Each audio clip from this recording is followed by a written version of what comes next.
नमस्कार दोस्तों। आज मैं आपको हल्दी के बारे में कुछ खास बातें बताने वाली हूँ। भारत के लगभग हर घर में हल्दी मिल जाती है। रसोई में, दाल और सब्जियों में, कभी दूध में और कभी दादी माँ के घरेलू नुस्खों में। हम बचपन से हल्दी को देखते आए हैं। चोट लगे तो हल्दी, सर्दी हो तो हल्दी वाला दूध और शादी हो तो हल्दी की रस्म। लेकिन क्या आपने कभी सोचा है कि आखिर इस साधारण सी दिखने वाली पीली हल्दी को हजारों सालों से इतना खास क्यों माना जाता है? क्या यह सिर्फ एक मसाला है या वास्तव में प्रकृति का एक अनमोल उपहार? आज की इस वीडियो में हम हल्दी को सिर्फ फायदे की नज़र से नहीं, बल्कि समझने की कोशिश करेंगे। हल्दी का उपयोग भारत में हजारों वर्षों से किया जा रहा है। पुराने समय में, जब आधुनिक दवाइयाँ नहीं थीं, तब लोग प्रकृति पर ज्यादा निर्भर थे, और हल्दी उन प्राकृतिक चीजों में से एक थी जिस पर लोगों ने सबसे ज्यादा भरोसा किया। समय के साथ बहुत कुछ बदल गया, लेकिन हल्दी आज भी भारतीय जीवन का हिस्सा बनी हुई है। शायद इसलिए क्योंकि पीढ़ियों ने इसके अनुभव को महसूस किया। अब सवाल आता है, आखिर हल्दी में ऐसा क्या है? हल्दी के अंदर पाया जाता है एक प्राकृतिक कंपाउंड जिसे कर्क्यूमिन कहा जाता है। आज पूरी दुनिया में इसी कर्क्यूमिन पर रिसर्च की जा रही है। कई स्टडीज में इसे एंटी इन्फ्लेमेटरी और एंटीऑक्सीडेंट प्रॉपर्टीज से जोड़ा गया है। सरल भाषा में समझें तो यह शरीर में होने वाली सूजन और ऑक्सीडेटिव स्ट्रेस को कम करने में मदद कर सकता है। लेकिन शरीर में सूजन यानी इन्फ्लेमेशन आखिर होती क्या है? मान लीजिए आपके शरीर को चोट लगती है या कोई इन्फेक्शन होता है। ऐसे समय में शरीर खुद को बचाने की कोशिश करता है। इसी प्रक्रिया को इन्फ्लेमेशन कहा जाता है। कुछ समय तक होने वाली सूजन सामान्य होती है, लेकिन जब यही सूजन लंबे समय तक बनी रहती है, तब यह शरीर के लिए परेशानी बन सकती है। आजकल की भागदौड़ भरी जिंदगी, खराब खान-पान, स्ट्रेस और नींद की कमी शरीर को अंदर से प्रभावित करती है। इसी वजह से लोग फिर से प्राकृतिक चीजों की ओर लौट रहे हैं। आज बहुत से लोग जॉइंट पेन यानी जोड़ों के दर्द की समस्या से परेशान हैं। खासकर बढ़ती उम्र में घुटनों में दर्द, स्टिफनेस और चलने में परेशानी जैसी समस्याएं सामान्य हो जाती हैं। कई लोग अपनी डेली रूटीन में हल्दी को शामिल करते हैं। कुछ लोग रात को हल्दी वाला दूध पीते हैं। कुछ लोग गर्म पानी में हल्दी मिलाकर लेते हैं। हालांकि हर व्यक्ति का शरीर अलग होता है, इसलिए किसी भी गंभीर समस्या में मेडिकल एडवाइस ज़रूरी होती है। भारतीय घरों में मौसम बदलते ही हल्दी वाला दूध बहुत सामान्य चीज़ बन जाता है।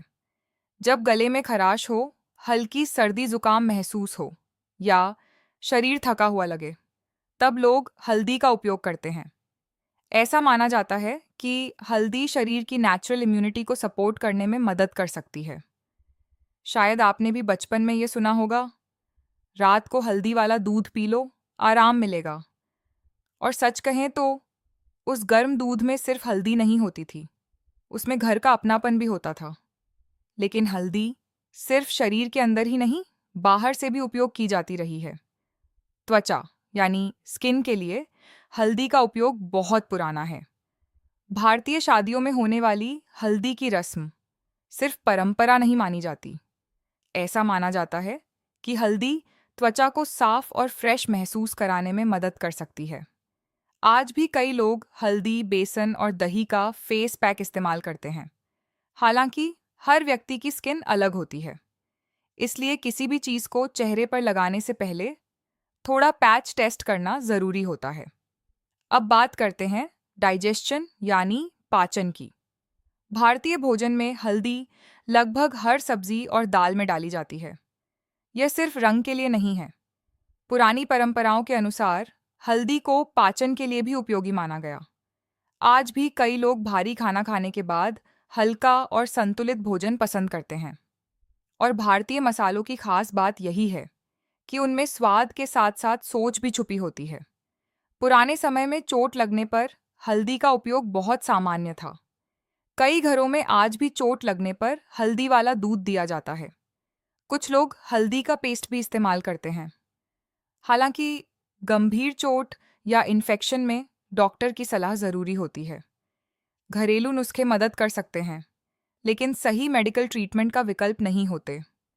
आजकल एक और चीज़ बहुत तेज़ी से बढ़ रही है, स्ट्रेस और थकान। लोग देर रात तक काम करते हैं, नींद पूरी नहीं होती और शरीर धीरे धीरे थकने लगता है। इसी वजह से लोग अब वेलनेस और नेचुरल लिविंग की तरफ लौट रहे हैं। हल्दी को एंटीओनेक्सीडेंट प्रॉपर्टीज से जोड़ा जाता है।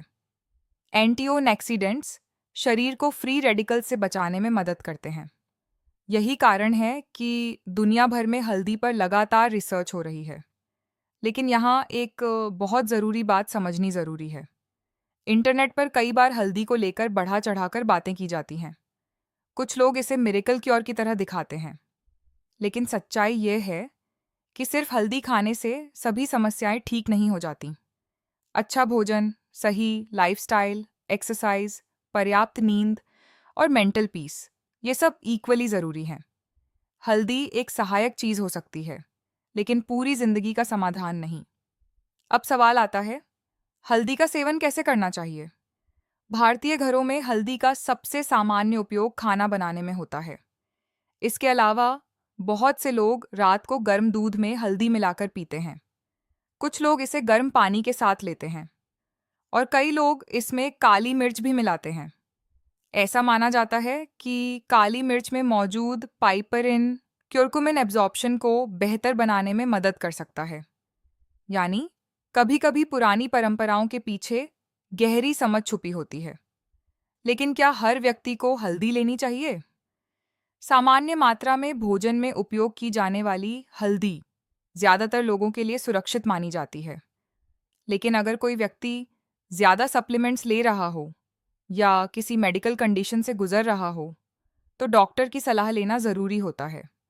हर प्राकृतिक चीज़ सही मात्रा में ही सबसे ज़्यादा लाभ देती है। शायद हल्दी की सबसे खूबसूरत बात यह है कि यह सिर्फ शरीर से नहीं, हमारी यादों से भी जुड़ी हुई है। सर्दियों की रातें, रसोई की खुशबू, माँ के हाथ का हल्दी वाला दूध और घर की वो छोटी छोटी बातें। हल्दी सिर्फ एक मसाला नहीं है, ये भारतीय जीवन का हिस्सा है।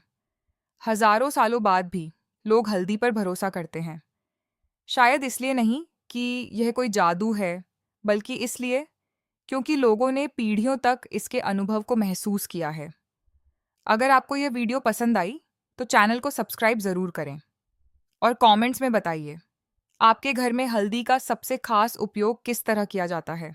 धन्यवाद।